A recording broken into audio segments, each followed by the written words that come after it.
मैं इस कॉलेज का पीजी छात्र रहा हूँ। मैंने एमएस शल्य इसी कॉलेज से किया है, इसलिए मैं इस कॉलेज की पुण्य भूमि को नमन करता हूँ। और इसको चलाने वाले महानायक मेरी नज़रों में बहुत सम्मान्य वैद्य गोपाल दत्त जी का, मैं उनको नमन करता हूँ। और इस प्रांगण का आशीर्वाद या श्रद्धेय वैद्य जी का आशीर्वाद समझिए कि लोग मुझे आधुनिक सुश्रुत कहते हैं। मैंने बहुत कुछ सीखा है इस कॉलेज से, और करीब 20,000 सर्जरी मैं परफॉर्म कर चुका हूँ। मैंने 2014 में एमएस शल्य से किया था, और मैं गायनी और जनरल सर्जरी अब तक 20,000 परफॉर्म कर चुका हूँ। मुझे जब सर्जरी करते कोई देखता है तो ये नहीं लगता कि मैं आयुर्वेद सर्जन हूँ या एलोपैथ सर्जन हूँ। तो इसमें कहीं ना कहीं ये कॉलेज कारण है। मैं इसका फर्स्ट, जब पीजी की फर्स्ट बैच आया था तो मैं उसका फर्स्ट स्टूडेंट। चली चिकित्सा और सेवा की, तो मैं आपको विश्वास से बताता हूँ कि यदि सेवा कोई कर सकता है तो भारतीय संस्कृति हमको सेवा करना सिखाती है। और ये जो आयुर्वेद शिक्षा पद्धति है, इसका आधार भारतीय संस्कृति है। जब कोई चिकित्सक भारतीय संस्कृति एमबीबीएस जब पढ़ता है बच्चा, तो उसका जो आधार होता है वो फिजिक्स, केमिस्ट्री और बायोलॉजी होता है। पर जब कोई बच्चा आयुर्वेद पढ़ता है तो उसका आधार हिंदू मेटाफिजिक्स होता है। वो भारतीय दर्शन शास्त्र को पढ़ता है, उसके मूल में भारतीय दर्शन शास्त्र होता है। जब कोई आयुर्वेद को पढ़ के निकलता है तो वो पूर्ण मानव होता है।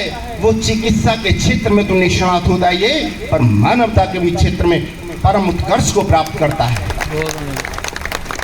यही वजह थी कि जब कोरोना चला, और चूंकि मैं 50 बेड एक हॉस्पिटल चलाता हूँ सिकंदराबाद में, दीक्षित हॉस्पिटल के नाम से है, और मैंने बताया कि मैं आयुष सर्जन हूँ, सारी सर्जरी करता हूँ, तो काम तो मैं सारा ही करता हूँ। जब मेरे पास में बहुत सारे लोग आ रहे थे तो बहुत सारे लोग नियर टू डेथ थे। मैंने आज तक, चूंकि मेरे पे आयुर्वेद और भारतीय संस्कृति का प्रभाव रहा है, मैंने आज तक किसी पेशेंट को निराश नहीं किया है। मेरे पास ऐसे जनरल प्रैक्टिस में भी कोई पेशेंट आए, यदि कोई एमआई का पेशेंट आए तो मैं थ्रोम्बोलाइजेशन करा दिया करता था, अपनी जेब से इंजेक्शन लगा देता था। कोई थ्रोम्बोलाइजेशन, स्टेप्टोकाइनेज, फाइब्रोकाइनेज के पैसे देने के लिए तैयार नहीं होता था, पर मैं कर दिया करता था।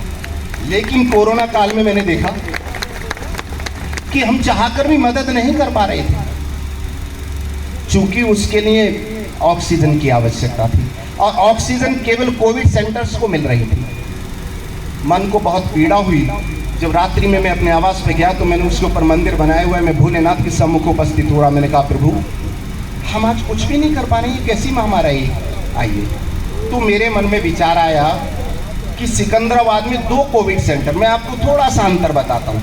चूँकि हमारा आधार भारतीय संस्कृति, सनातन संस्कृति से संस्कारित हम लोग हैं, तो मेरे मन में आया कि इतने सारे जो लोग मर रहे थे उनके लिए क्या किया जाए।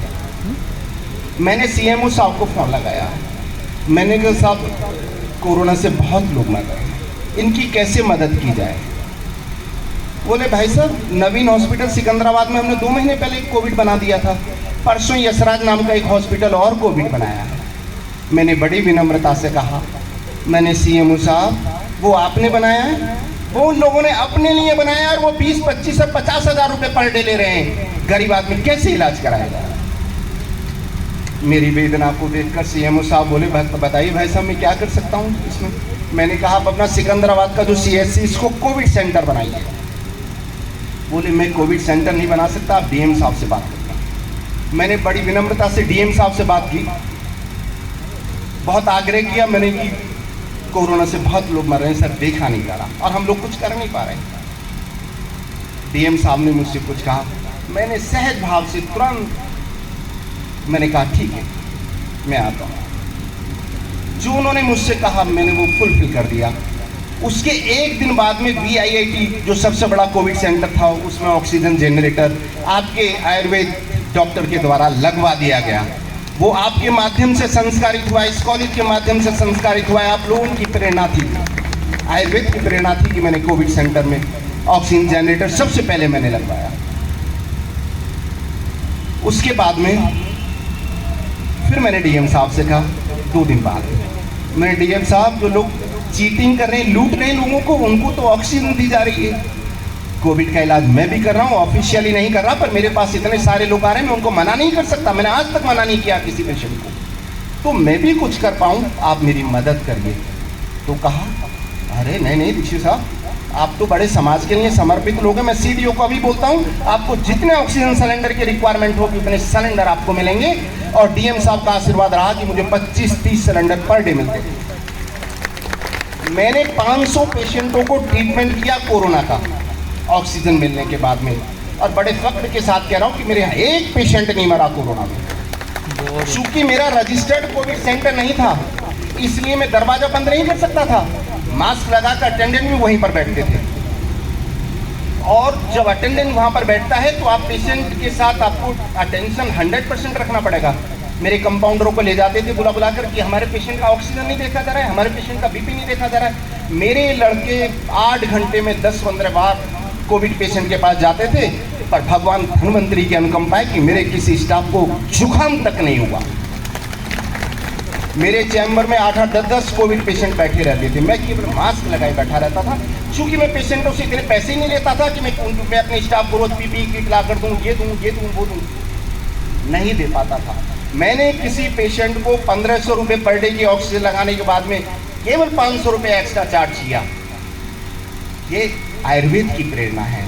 ये हमने जो आयुर्वेद में सीखा है, जो हमारा जिसको कहते हैं मानवता का निर्माण करने वाली पद्धति, अगर कोई पूरी दुनिया में है तो वो आयुर्वेद है। क्योंकि आयुर्वेद का जो बेस है वो भारतीय संस्कृति है।